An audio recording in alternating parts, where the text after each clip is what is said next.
बिहार के दलित समाज का वोट बैंक किस पार्टी की ओर करवट मारेगा, इसे लेकर बड़ी ही गुत्थम गुत्थी चल रही है और सभी का नज़र इस वोट पे है। तो हम आज देखें कि जो दलित समाज है उसका बिहार में 15 से 16% आबादी है और उसका वोट बैंक पे एक अच्छा खासा पकड़ है और वह जिधर घूमता है अच्छे से घूमता है, थोड़े बहुत ही इधर से उधर होता है। तो दलित वर्ग की बात की जाए तो उसमें जो बड़े नेताओं के नाम यदि हम गिने तो बड़े नेताओं में आते हैं चिराग पासवान, पशुपति पारस और जीतन राम मांझी। ऐसे जो नेता हैं इनके हाथों में काफ़ी वोट बैंक है और लोग भी इनके वर्ग के इन्हें अपना नेता मानते हैं। तो जातियों की बात की जाए दलित वर्ग में तो जो सबसे मजबूत जाति है दलित वर्ग की वो है पासवान जाति। उसके बाद आते हैं मुसहर जाति, चमार जाति, पासी जाति। तो इस तरह से कई छोटी छोटी जातियां हैं जो दलित वर्ग में जिन्हें समझा जाता है। तो इनके वोट बैंक की बात करें तो अभी जितने भी युवा नेता है या जिन्हें लोग नेता मानते हैं दलित समाज के, उनमें सबसे पहला नाम जो है वह है चिराग पासवान का, क्योंकि उनके वर्ग के लोग, समाज के लोग उनको तेजस्वी यादव के समकक्ष मानते हैं और उनसे अच्छा मानते हैं क्योंकि वे ज़्यादा पढ़े लिखे हैं, अच्छे घर से हैं। इनका रिकॉर्ड भी, बैक रिकॉर्ड भी अच्छा रहा है चिराग पासवान का। इस कारण चिराग पासवान के नाम पे किसी को भी मतलब नहीं बोलने की आदत नहीं है।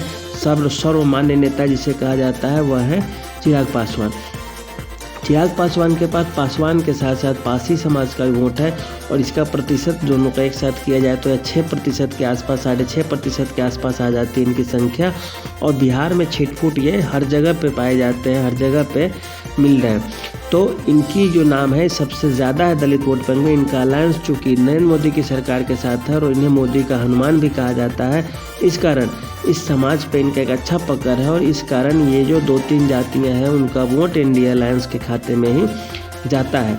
दूसरी बात आ गई जीतन राम मांझी की। तो जीतन राम मांझी का इससे पहले नीतीश कुमार से अच्छे संबंध थे, लेकिन भरे सदन में नीतीश कुमार ने जो मांझी को अपशब्द कहे थे उसको वायरल कर दिया गया बिहार के समाचार चैनलों द्वारा और बिहार के समाज के एक एक कोने तक। और इसे लेकर जीतन राम मांझी के प्रति सहानुभूति का जो एक हवा चला उसका उन्हें फ़ायदा हुआ है और इस कारण उनके जाति के लोग अपने जातीय अपमान को अंदर में साध कर इसको आगे बढ़ाएंगे और इस तरह से जीतन राम मांझी जी को काफ़ी इसका फ़ायदा होगा और इसके फ़ायदा एनडीए अलायंस को भी होने जा रहा है, मोदी सरकार को भी हो जाएगा। तीसरी बात की जाए जो बड़ी जाति है वो चमार जाति है।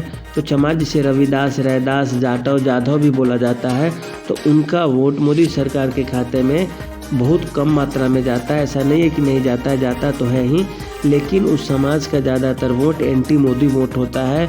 जैसे आप देख लें तो कभी हुए राजद को वोट कर देंगे, कांग्रेस को वोट कर देंगे, किसी को कर देंगे। ऐसा इसलिए क्योंकि उन्हीं के समाज के जो संपन्न तबका है, जो दूसरी जातियां हैं दलित समाज की ही, वे चूँकि भाजपा को सपोर्ट करती है, इसी कारण उससे विरोध में ये दूसरे किसी जातियों को वोट कर देते हैं। इनका जो अधिकांश प्रतिशत है रविदास जाति का, जाटव जाति का, तो उनका जो वोट है वो ज़्यादा खिसक जाता है विपक्षी या विरोधी खेमा के पास में।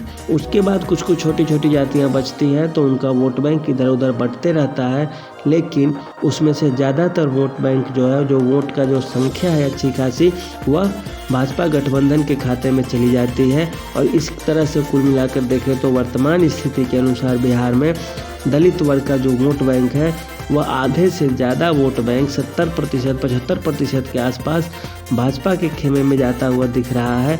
और आप ऐसा सामाजिक सर्वे या खुद से भी ग्रामीण इलाकों में जाकर पूछे, बात करें तो आपको इस चीज़ का अंदाज़ा मिल सकता है।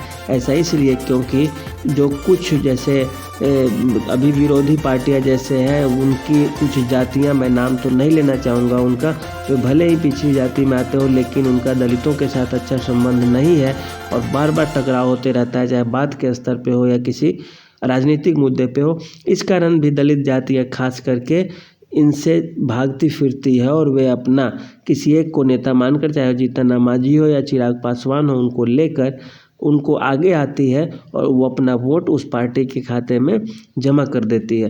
तो बिहार की कुल मिलाकर यह स्थिति है कि 15 से 16% की आबादी में से 60 से 70% वोट इंडिया अलायंस के खाते में जाता हुआ दिख रहा है अब तक के सर्वे के अनुसार।